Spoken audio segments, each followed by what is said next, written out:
Hello, everyone. Welcome to this online information session for the University of Washington Communication Leadership Graduate Program. We are very excited to be here with you all today to tell you more about our master's program. My name is Liao Zhao. I'm the head of outreach at Communication Leadership Program. And today we also have our program director, Iking Yesin. Hi. Assistant Director, Heather Werkel, and student ambassadors join us. So I would let them introduce themselves first. Maybe we can start with Iking. Your Hi, time. everyone. Thrilled to meet many of you today. I am, as Liao mentioned, the director of the program.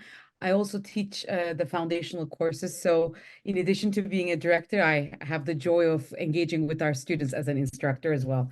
I look forward to talking to you all, answering your questions, and engaging with you today. Thank you for being here. Yeah, thank you for being here, Iking. Heather.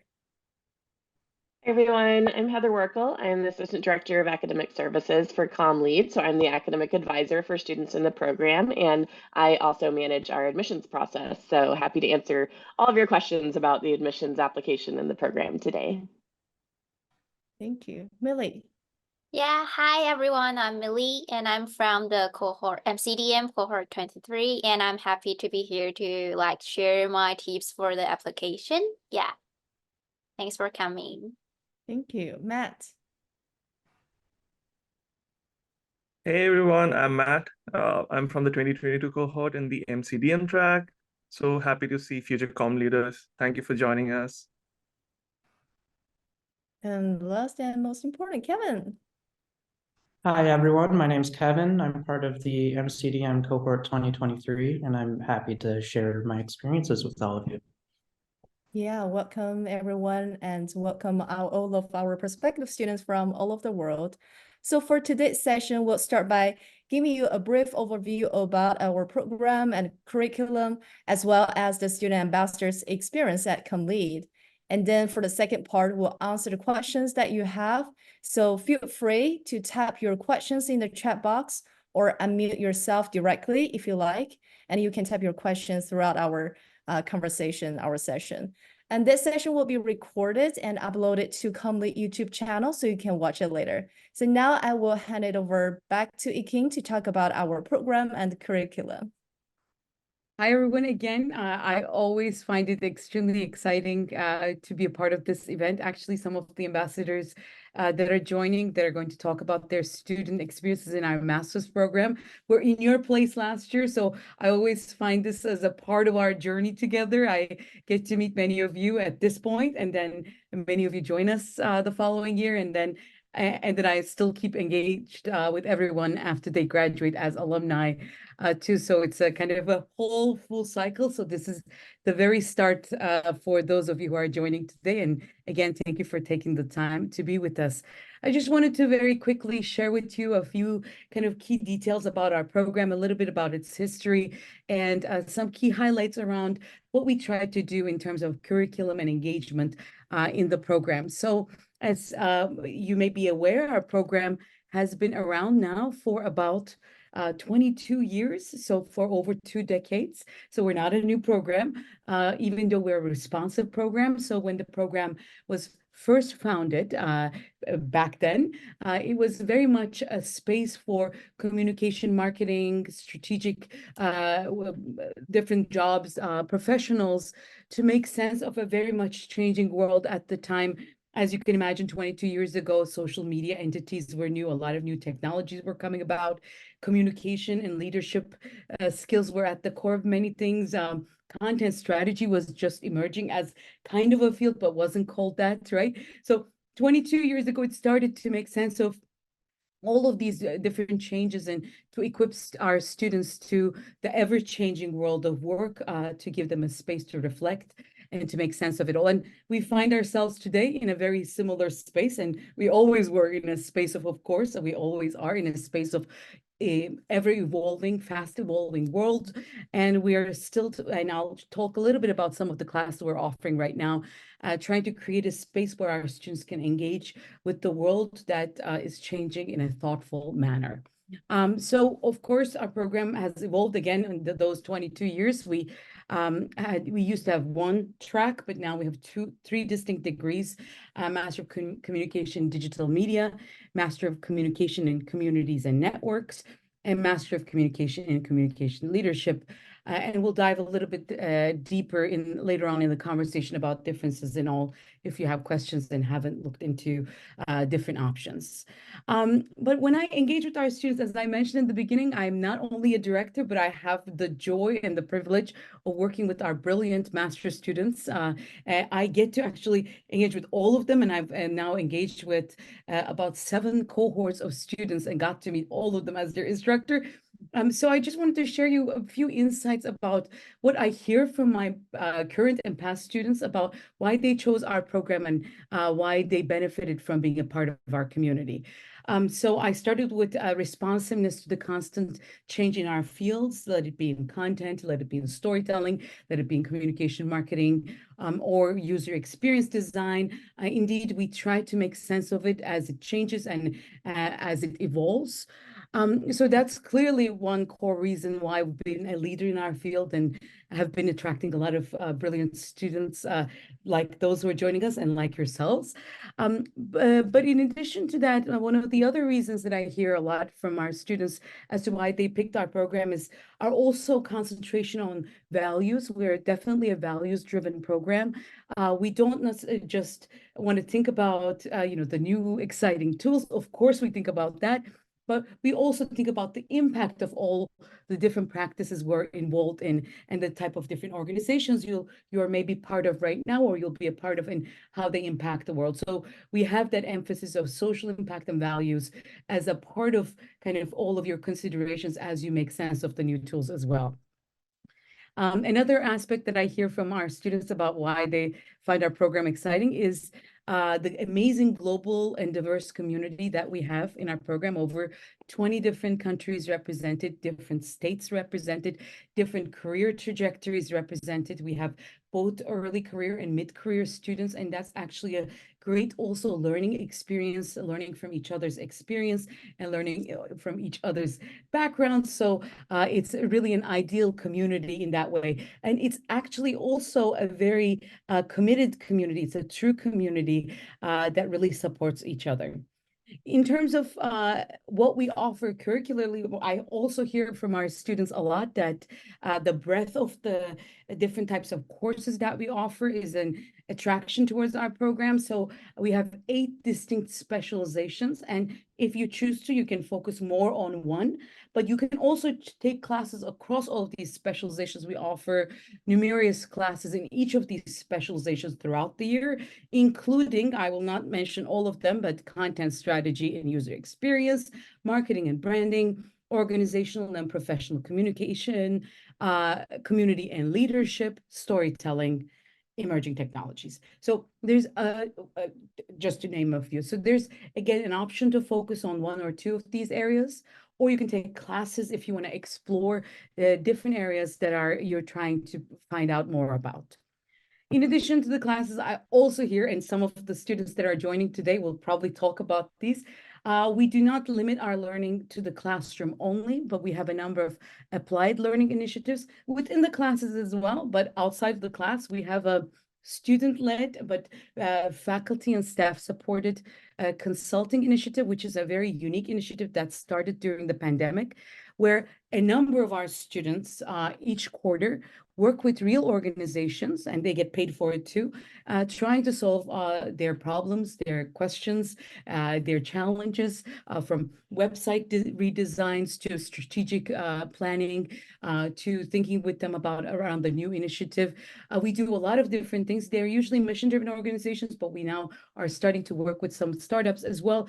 And over the course of the past 4 years that the consulting have been working, actually our student and some alumni volunteered their time to work with over 150 organizations within and beyond our region. So that's another exciting thing that our students, I think, really enjoy engaging with. Before I hand it over to Heather, I also hear that there are a lot of exciting classes. Our classes, we have a number of classes that are offered all the time, but we also, again, going back to what I started with, the responsiveness, we try to also offer new classes. This quarter, I wanted to mention 3 newish classes, 2 for the first time, 1 the second time. This quarter, there's a inclusive design and product equity class that's being offered. And there's a communications in the age of AI class that's kind of examining how AI is changing a lot of communication fields. And there's also a persuading ethical user experience design class that's really thinking about the intersection of ethics and user experience. So we're always trying to respond. We always try to listen to our students. We always try to listen to our community. I am very excited to be a part of this community, and I'm really hoping that you'll be a part of it as well. So now I'll pass it over to Heather to talk about a little bit about program specifics and other next steps. All right, thanks again. So I am going to start out by talking about some information that's particularly relevant for international students, questions we get a lot about the program. One is that all 3 of our degrees are designated as STEM degrees. And so for students attending on an F1 visa, that's important because that means that you qualify for 3 years of work authorization called OPT after graduation. So that's a great benefit of all 3 degrees in our program. We're also a fee-based program. And so this is great for both international students and students from outside of Washington. Our Brooklyn folks, people that are visiting from California. Fee-based means that all students pay the same tuition. So we don't have a non-resident rate. So everyone pays the same per credit tuition who's in the program, which can make it a lot more affordable for folks outside of Washington that are coming here for the degree. Full-time students will tend to graduate in 5 quarters for the MCDM or MCCN degrees. Those are our shorter degrees. And then 6 quarters for the MCCL, which is our longer 60 credit degree. So that means that if you're starting the program in autumn 2024, you would graduate somewhere between autumn 2025 and spring 2026, depending on how quickly you want to move through the program.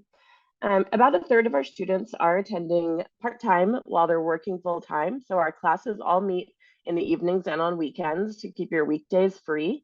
This is great for students who have full-time jobs. You can go to class, in the evening on the weekend, but also for our full-time students, that keeps your weekdays free for internship opportunities or working with the consultancy, having those chances during the program as well.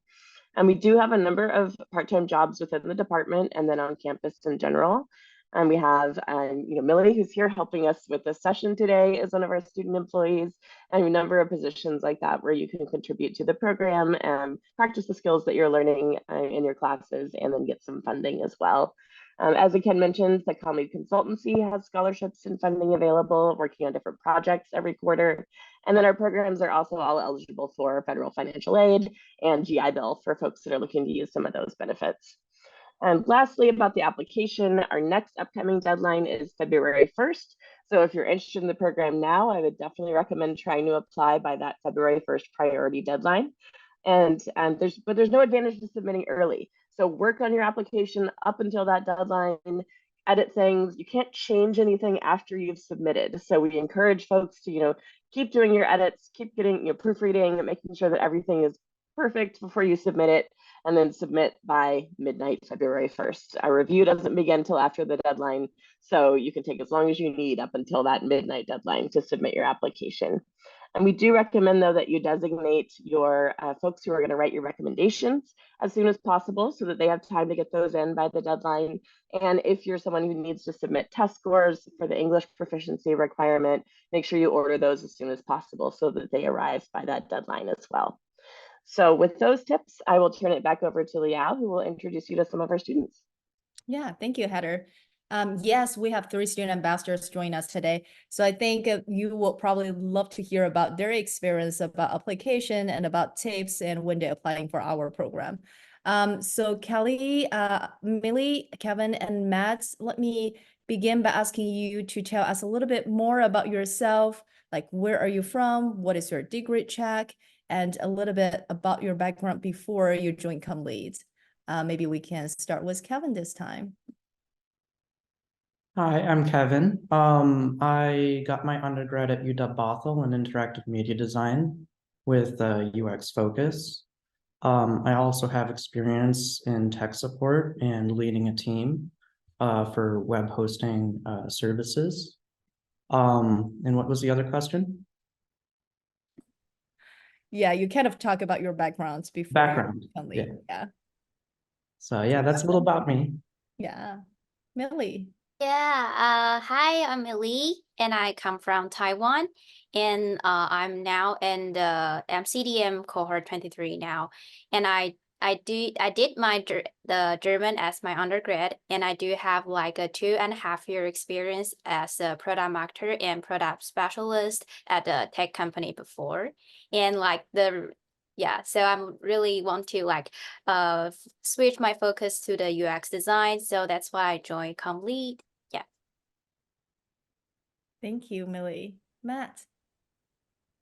Hi guys, I'm Matt. So I worked in advertising as a brand strategist in Bangalore back in India before moving to Seattle to study here at UW. I used to work as a strategist. That meant being a jack of all trades. So you had to know a bit of something about everything. And that is one of my top reasons for choosing ComLead actually. Because like I can mention earlier, you have multiple specializations you could pick from to study rather than just focus on one like the more traditional master's degrees in communications. So yeah, that's a bit about myself. Thank you. Thank you, Matt. Apparently everyone has very different backgrounds. So maybe now let's move on to the next question. How did you prepare for your applications, especially for the personal statement and short videos? I think those are the questions that students are curious about. Maybe this time we can start with Millie. Yeah, sure. When I was prepared for the application, I made sure that I clearly outlined what is my goal and what I want to learn, the essential skill for this program. So then I thought about like ability and experience and how can ComLead provide me to achieve my goal. And I also highlight that like I am the marketing turned UX designer. So I highlight this to be the spotlight for myself to like telling the story to persuade them I'm the one who really passionate about this field. And also like I do read very carefully what is the website, what is the value, ComLead's value. Just Akin said, we focus on the value and the social impact. I think it's a good idea to show how is your past experience do the impactful things for the board and the society. You can share something like that. And because we do have a SOP and a video essay, and in my case, I share like different thing in the both. In the SOP, I emphasis more on the job experience, the specialist and product marketer experience, and like the video essay I share like when I was the international volunteer at Poland, and also I participate the Stanford Design Thinking Workshop. This kind of story to become I am the one who really want to learn more about and dive into the area I would like to learn. So I think this is the tips for me. And I would say for the international student, I recommend you to let the native speaker to like maybe have your application to a once over to make sure your grammar or your nouns are there are no misunderstanding or confusing, and like you can let your friends or your supervisor to see your application and your SOP, and you will get a lot of advice and you can revise again to make a better version. So yeah. Thank you, Millie, for sharing. I like your advice to ask for your friend or native speaker to help you. Yeah, take a look. Matt, how about you? What is your application experience like? How did you prepare for it? Surely, yeah. So one of the things, like my mentor at my last job is an amazing strategist. He had trained me to approach things from that sort of a lens, to look at what the human insight is behind anything, like the simple thread of thought that resonates best with someone. So that's how I kind of approach my personal statement. Now, this is just an articulation of how I personally viewed it. Every person can have their own way of approaching this, and you just need to find that kind of secret sauce that brings out your personality into writing that statement of yours. For example, your authentic self, your passions, your personality, how it stems into your life growing up while studying or working. And in that journey, how Comlead now sort of can fit in.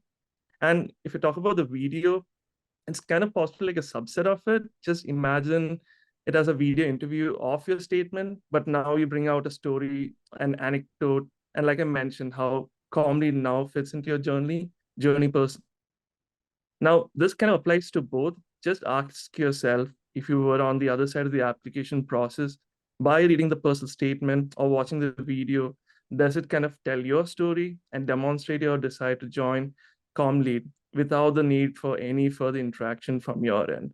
It is never going to be 100%. All it has to do is kind of convincingly tell your story, because after all, this program is about storytelling across professional contexts, and it's kind of trying to see your storytelling skills come out. So this is kind of how I went about with my application. Cool. Thank you, Matt. How about you, Kevin? Yeah, I actually went about the process similarly to Millie. So I basically annotated the entire Comlead website, identified what the mission of Comlead was and the different values they had. And then I was introspective in trying to identify why I would want to go to join Comlead. So like, why Comlead? What skills do I have and what skills do I want to develop? Why UW specifically? Why now at this point in my life? What are my personal or unique characteristics or experiences or skills do I bring to the table for Comlead?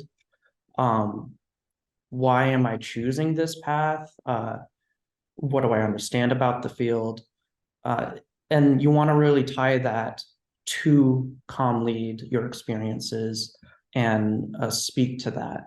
And for the video, you want to really read each question carefully on what they're asking for. Because initially I was doing a video on an experience, and then I reread what they were looking for, and I realized that this experience doesn't really tie in as well with Comlead, so I had to find a different experience. So just make sure you are speaking to the points that Comlead is looking for when you do that application. And don't repeat yourself in different sections. Make sure you're unique. Yeah, those are very helpful application tips. I think you already covered application tips. So I hope like our student ambassadors have answered some of the questions that our prospective students may have. But now I would say let's move to the Q&A to let you ask more questions that you have about our program and about our application program, application process. And feel free to type your questions in the chat box. Now I see one question from Sam. Did you say recommendations from our references have to be submitted by February 1st as well? I think that's a question for Heather. Yes, and I was waiting to answer this, Samuel, because it's relevant for everyone. So instead of just typing to you, February 1st and all of our deadlines are completion deadlines. So everything should be in by that date. There is a little bit of a grace period for recommenders. Usually you don't have direct control over that, but you definitely want to designate them in your application as soon as possible if you haven't already, and so that they have time to submit. After that February 1st deadline, I will start sending them reminders every day because they're late. So if you don't want them getting, bothered and pestered by me every day that they haven't submitted yet, then make sure they do it by February 1st. Cool. Thank you. Next question from Gabriel from probably Ikin could answer this question about our curriculum and check. So what is the difference between a check and a specialization? Are all the specializations a possibility in each of the 3 checks? Exactly. So I'll clarify. So the tracks are kind of like distinct degrees, although we have a lot of overlap across. they have slightly different requirements and also classes of their own. And the specializations are shared across the three degree tracks that we have. So again, Master of Communication in Digital Media, Master of Communication in Communities and Networks, and Master of Communication in Communication Leadership. In terms of some differences, and maybe after I mention this, if any of our student ambassadors want to jump in from their perspective too, I know we have 3 MCDMers, so I'll talk a little bit about MCCL and MCCN, and maybe Kevin, Millie, or Matt, one of you can kind of talk a little bit about MCDM from the real life perspective. But so MCDM is the original degree that we started our program with about 22 years ago again. It was kind of actually 23 maybe. Now that I kept saying 22, I'm like, the program started sometime between 2001 to 2000, so it's muddy math. But nonetheless, so we have distinct tracks because they're kind of they have different focuses, although we have a lot of, again, shared intersecting interests in our program as well. So the digital media track was started early on, but then we had a lot of students who were predominantly mid-career, but others as well who were really interested in understanding kind of, again, still thinking about skills, about communication, UX, storytelling, but with an emphasis around more leadership and organizational culture building or team building. And because of that, we created a more concentrated track called Communities and Networks that looks at very much core focus being understanding how to cultivate communities across contexts whilst building skills. So that's one of our degree tracks, and that's 45 credits like MCDM, which is Master of Communication in Digital Media. Our third and newest track was, again, a response to our student body. We had a number of students who wanted to maybe some of your surprise, or that's maybe what you want to do, be engaged with the program a bit longer and maybe create a capstone project that exemplifies what and dive deeper into a subject matter that they were interested in. This can be a professionally oriented one where you develop a project for a client, as well as a more research oriented one as well. People are taking different paths around their capstone project. So Master of Communication and Communication Leadership is a 60 credit version that has, again, all the specializations. You can take classes in all the 3 different tracks, but it's a bit longer, 15 credits longer, and has a capstone project requirement where students, again, develop a kind of final defining project of their own. But maybe Matt, Kevin, or Millie, whoever unmutes first, you can maybe tell our participants today a bit about MCDM. I can go for that. I, in fact, actually got into the MCCN track because I want to shift from the marketing side of things to more holistic communities and organizational communication. But in fact, I ended up taking all the specializations that were from marketing, UX, content strategy, and I shifted to MCDM. So MCDM has a core focus on being art director, strategist, marketing, UX, whereas MCCN is more onto the nonprofit, or if you want to be onto PR, like internal comms and corporate communication. But the great thing about CommLead is that you can pick up from whichever track you're taking, you can pick up any specialization. Last quarter, I picked up something from crisis comms, which is mostly internal comms. Then the first quarter, I picked up something from the writing bit. So you can pick up any wide variety of specializations.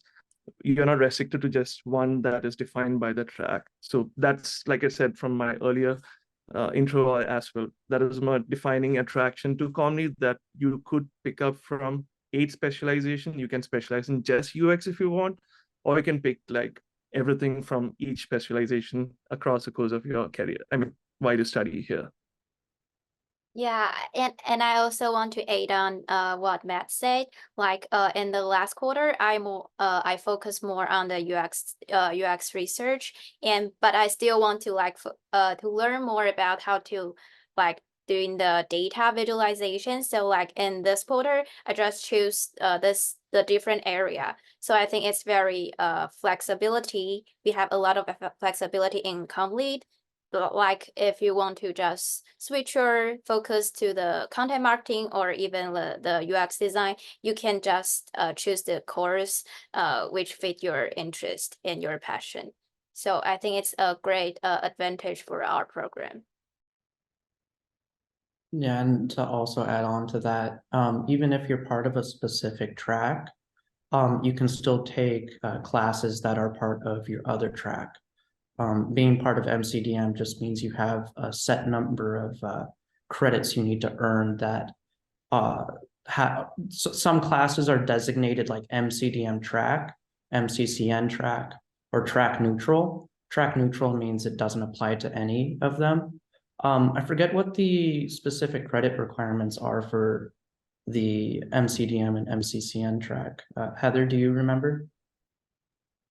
Yeah, so students in the MCDM and MCCN can take up to 10 credits outside of their degree. So Yeah, like Kevin thank you. mentioned that he's an MCDM student, he could take up to 10 credits of classes designated as MCCN classes. Cool. Thank you. Thank you, Kevin. Next question is for Heather. From Renata, talk about the internship requirement for the 60 graduate degree MCCL. So how does the internship work if I'm already employed? Yeah, that's a great question, Renata. So the MCCL degree, a lot of the concept behind it was for new professionals. So a lot of those special requirements in the MCCL are designed for folks who are launching a brand new career and maybe don't have a lot of work experience. So it has the internship requirement, professional writing, a capstone that are all meant to kind of help someone that's new to the career. That said, we have had a few students complete the MCCL degree who were already mid-career professionals. They already had, full-time jobs in communication, and they were just adding to those skills. And so there's a couple of ways they've approached that. Some of them, we let them substitute another class for the internship requirement if they had, a job in the field already, a full-time job, they're already working in communication. So we did that. And we've had other students who used the internship to do a project that they might not have had time to do in their regular workday.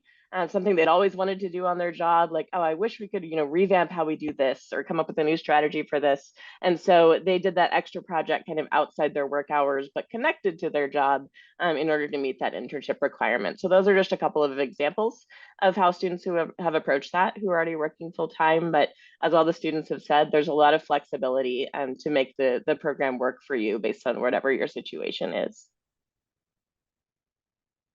Exactly. Thank you, Heather. So Tracy asked about a quick question. What type of careers do students end up pursuing? I shared a career direction in our chat, so you can take a look and see our career outcome from past years. So basically, because we have different track and different specialization, and students end up to be very diverse in their career.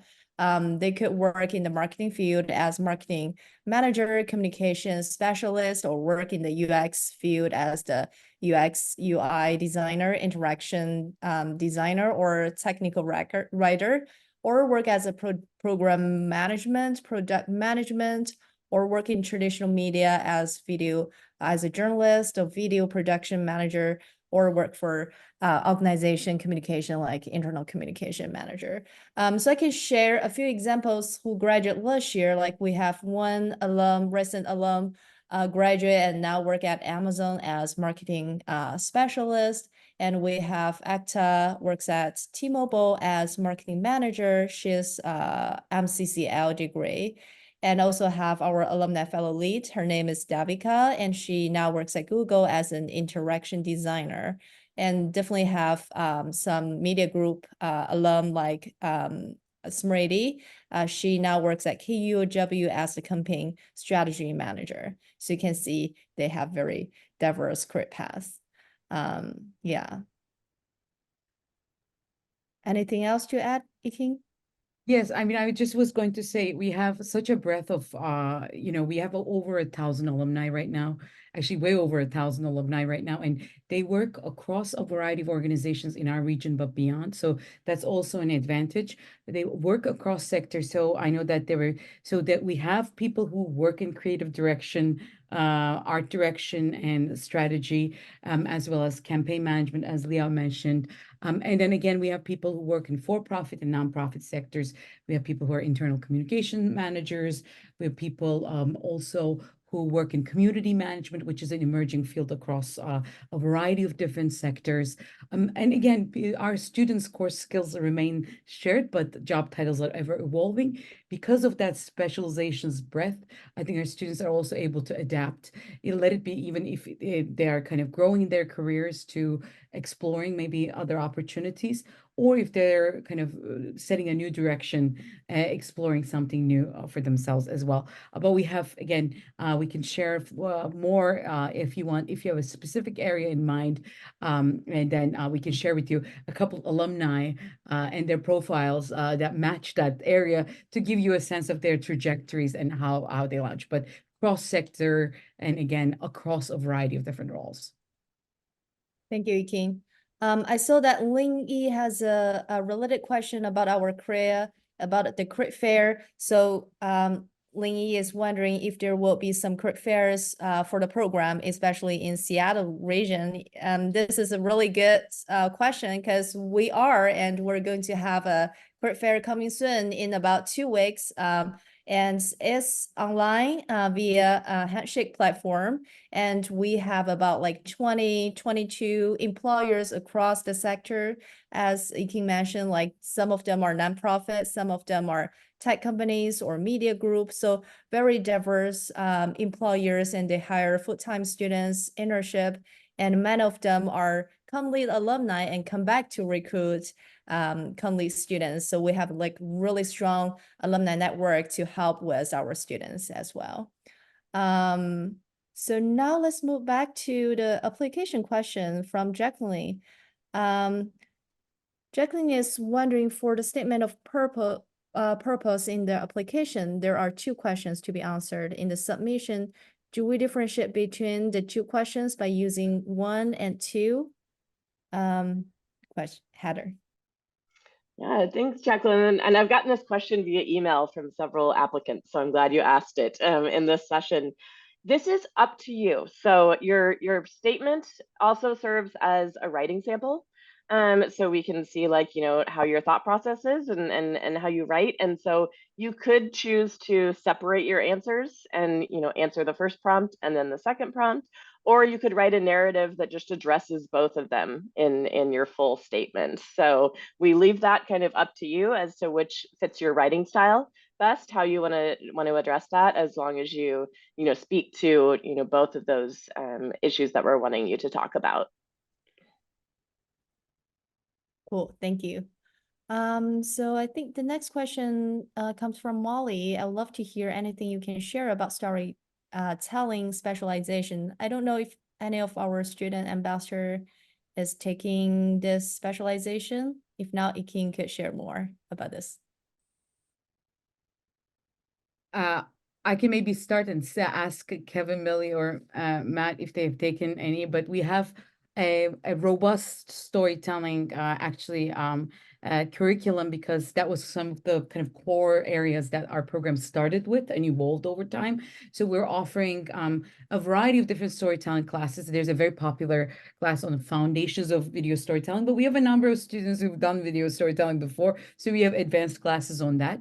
But then we also have kind of storytelling classes a bit more focused on an area or kind of type of storytelling that you do. So storytelling with emerging technologies, storytelling for social impact, and then audio storytelling classes, visual storytelling classes. A very popular class that we have, actually, that's been offered for a number of years by an instructor that also teaches a Future of Marketing course, is on kind of thinking about visual storytelling modes, particularly comics. The students create comics as a way of kind of relaying an idea. And so there are a variety of different creative and focused storytelling courses. Again, we also have long form writing courses.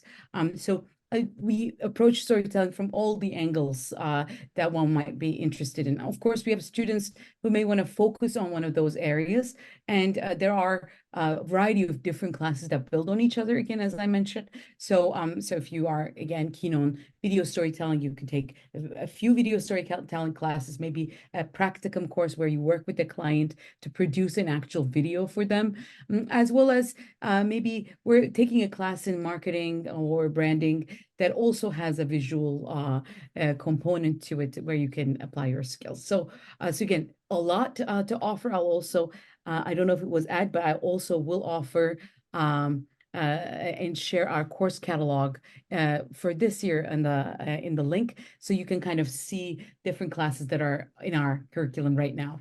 But feel free to follow up with more questions too. Thank you for your question. Yeah, I posted in the chat the you can use our filters on the classes page by specialization, and I put the link in there of just this winter quarter, all the storytelling classes. So there's a diverse example of classes just right now happening.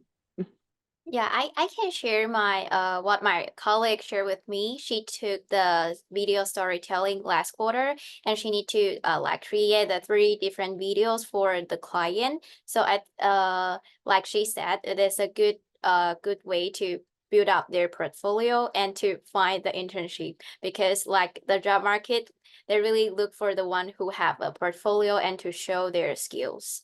And like in this quarter, I took the storytelling with data, and what we learned is by using the Tableau to make the data to be more understandable and easy to read for our audience. So this is the different kinds of the way to present the storytelling skills. Yeah. Great, thank you. The next question comes from Gabriel again. Josh is wondering, like, is it common or a lot to take courses like design, coding, business outside a ComLead program? Heather, maybe? Yeah, so students in any of the 3 degrees can take up to 5 credits completely outside of our program. And so that's open to you. It can be any other UW department. We've had people take classes from the Foster School of Business, from Human-Centered Design and Engineering. And more recently, the past couple of years, we've had a number of students do short-term study abroad programs for that 5 credits. So we had a number of students last summer go to Finland for a UX class that was 2 weeks in Finland. I know some people are planning to do that this summer. That's being repeated. And that was offered through the Global Innovation Exchange, which we've partnered with for some of those opportunities. So that lots of options to take that 5 credits from any other UW department. Thank you. Next question comes from Pratika. So in the area of AI, and how would the course assist me in getting up to speak to these technologies, especially for applicants who are from non-tech or teaching backgrounds? I can start, but then I maybe will ask our student ambassadors to chime in too, whichever one of you want to discuss that. But so we actually now even this quarter are offering 3 courses that have artificial intelligence as a part of that, machine learning too. I mean, these are kind of core concerns in a variety of different classes, and a lot of our instructors also work within this field. But one of the great things about our program is that we do not assume that you have the technical background to understand how these things are made. Indeed, we provide kind of the context and the type of awareness of the contemporary professionals who we need to navigate these technologies and how to work with them across contexts. For example, right now we're offering a course considering how AI technologies are being used in how it's being used in internal communications sector. There's another class that's looking at new and allowing students to adapt and try tools to test it on marketing. Last quarter, we had a few classes, even though their subject matter wasn't AI, again, that had a lot of assignments, trying some of the emerging tools as a part of the evolving landscape that they're part of. That this could be, again, for example, some of our writing courses too are considering what it means to write and edit in an era where, we can use a lot of tools that write for us or edit for us. So our one thing that we have is we have a professionally oriented faculty who are embedded in some of the organizations that are building these tools, from artificial intelligence to machine learning. So they're coming to your classes to prepare you for that work, the world of work. But again, not assuming that you have to know about it. So I just want to be clear about that too, that you'll always be introduced to that context throughout our program. And in our foundational classes too, we touch upon some of the key issues that are emerging, just so that we have a shared understanding of the type of world that we're all entering as professionals, as you also opt into focus on it. But maybe one of our student ambassadors, if one of you can reflect on how these changes are reflected in your curriculum. I can weigh in for that. Actually, last winter, in fact, I had taken Future of Marketing, which explores future techniques, technologies to apply into storytelling. So we covered VR, AR, content marketing, and one of the classes was specific on AI. So the instructors also understand that probably you may have a basic understanding of tech or completely coming new into it, and that's how they approach each class.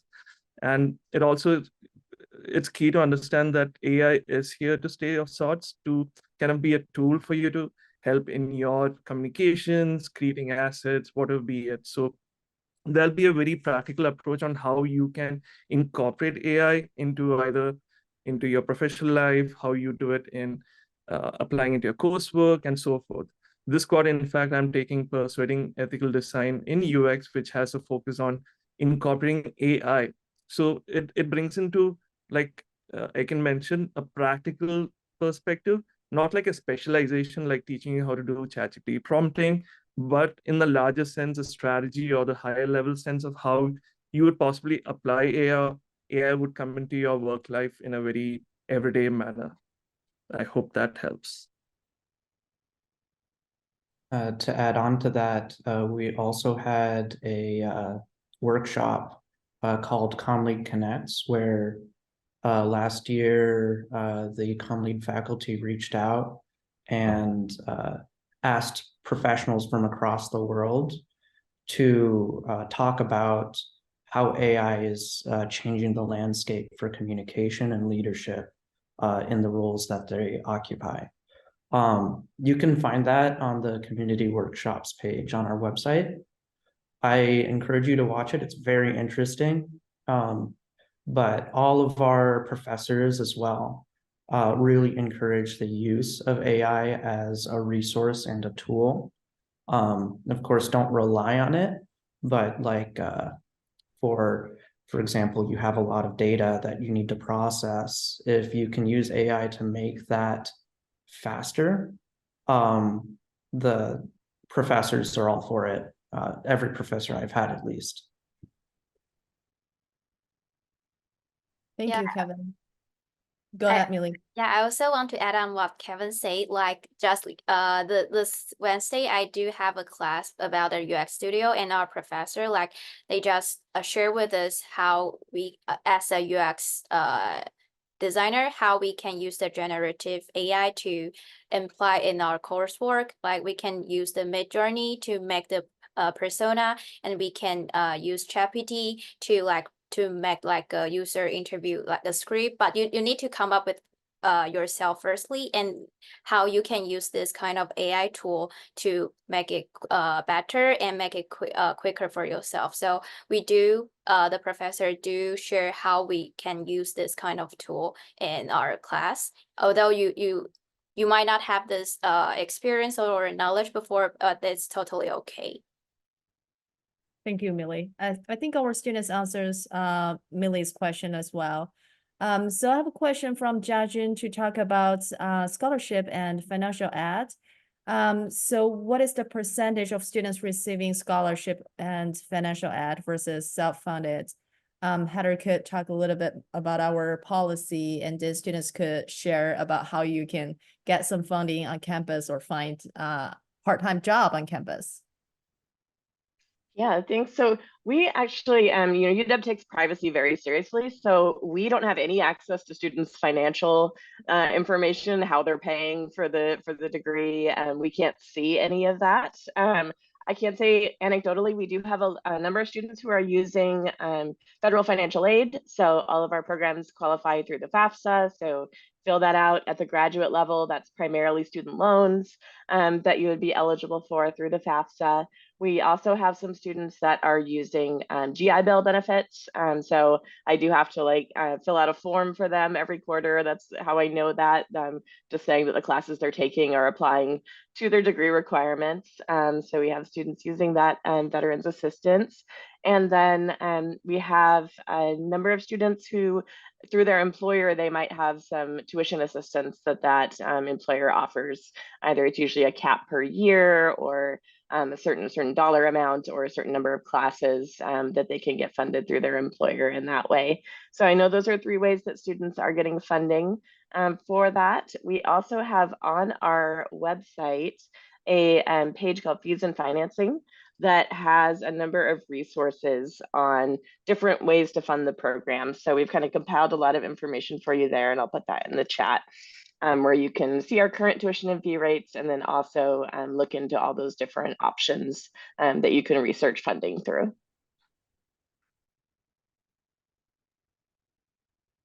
Thank you, Heather. Millie, you work at ComLead as a student assistant. Do you want to share a little bit more about how you can find on-campus jobs or find those opportunities to sponsor your life? Yeah, I would say like before when I was just entering our program, I just reached out to Leo and like some faculty in ComLead to ask about if there is any possibility to work in like a part-time in the campus and I shared my resume with Leo, and like she shared with me like maybe the outreach coordinator might be the way to fit my professional, and also a way to like support my finance. Yeah. So I think except from the outreach, we also have like social media and like the activity coordinator and also consultant coordinator. There are many like different roles in ComLead that student can participate in, like work as a part-time student on campus. So I hope it helps. Oh, and also like my colleague, they also like work at the consultant project, and some of the project also is paid. So they also earn some money from the consultant project, not only for the money, but also the experience. So I think in ComLead, we have a lot of opportunity for us. Yeah, as Millie says, we have a number of student assistant position within ComLead, like outreach coordinator, content coordinator, alumni engagement coordinator, or we have a special project coordinator to help us with some signature events or projects. And beyond of that, we have ComLead consultancy, and they keep hiring students for different projects with the real clients. And on beyond of ComLead program, I would say once students get into our program, you will be able to access to UW Handshake platform, and you will see tons of on-campus job opportunities. And we also shared out those opportunities in our weekly jobs email. So you will get different type of working experience and a little bit money, and to help you support your daily life at ComLead. Next question, we have 5 more minutes, and we'll speed up a little bit. Renata has a question about shifting careers, like any tips on how I can decide the program within ComLead that best fits my needs? It's a very typical questions. Yeah, maybe Ikin or Heather. Yeah, I was just going to say, Renata, you wouldn't be alone, because we have a number of students that use the program as a way of exploring different things. If you have an idea, again, one thing that Heather can also share details on this, but once you're in the program and you start in a particular track, I think once throughout your journey, you can change your track. I think Matt gestured to that, right? That maybe you will like certain classes and certain types of classes more. And if there's, again, an area that you want to explore more, you can focus on it. But I must tell you, we had a number of students who wanted to career change, do kind of a different career shift or change their orientation, and they were surprised by what they were interested in. So they wanted to kind of explore more opportunities in marketing, but they took a number of storytelling courses and ended up pursuing a career as a creative director, and or different ways of this happened in different ways. Or people who thought they would be interested in UX ended up pursuing more careers in marketing or emerging technology. So there are a lot of different options. I always tell students, even though the program, of course, happens relatively quickly, to take some time to explore. You don't have to rush through. And I think our kind of 8 distinct specialization areas also allow you some exploration if you're in that phase and discovery, which I really encourage for all of our students to do. Yeah, and I can address that a little bit, and then the question that came in from Jiajun too. With the link I put in the chat of our classes offered, this is my #1 recommendation for people trying to decide which degree. Start from the micro level out. Which classes do you want to take? And because you can only take 10 credits outside of your degree if you're doing the MCDM or MCCN. So if you start by looking at which classes do you want to take, that will usually lead you to which degree you should apply to. Also knowing that you can switch once you're in the program. And that also, that page has the class schedules, so you can see our typical schedules for a class. So the evening classes, weekday classes start in the evening at 6 o'clock. Typically, weekend classes meet from 9 to 5 every other Saturday or Sunday. So that's our standard schedule, and you can see all of that information on that current classes page. Cool, thank you. We're running out of time, and we'll take the last question from Molly. And then if you have more questions, feel free to email us at comlead@uw.edu or attend our upcoming admissions events. So Molly has the question about, I have some academic interests. Might I be able to align those interests with the capstone or, for example, in my projects? Any students wanna, Yiking. Yeah, I was just going to quickly say we have a mix of faculty. Indeed, I mentioned professionally oriented faculty, but I'm a PhD, for instance, and we have also academic faculty who come and teach classes too. So we indeed have a number of students who want to learn different methods and different apply that, and a lot of classes also have options for that. And again, in the capstone too, there are different paths, but some students do a more traditional research project in a more PhD sense, but it's not a PhD level, the master's level, of course, but using methodologies from academic disciplines. And then others do more professionally oriented or creative projects too. But know that that's an option. And we have indeed a number of professors also in the department that teach in our program and support our students. So, but I just wanted to pause if our students have anything to add to, just wanted to mention that.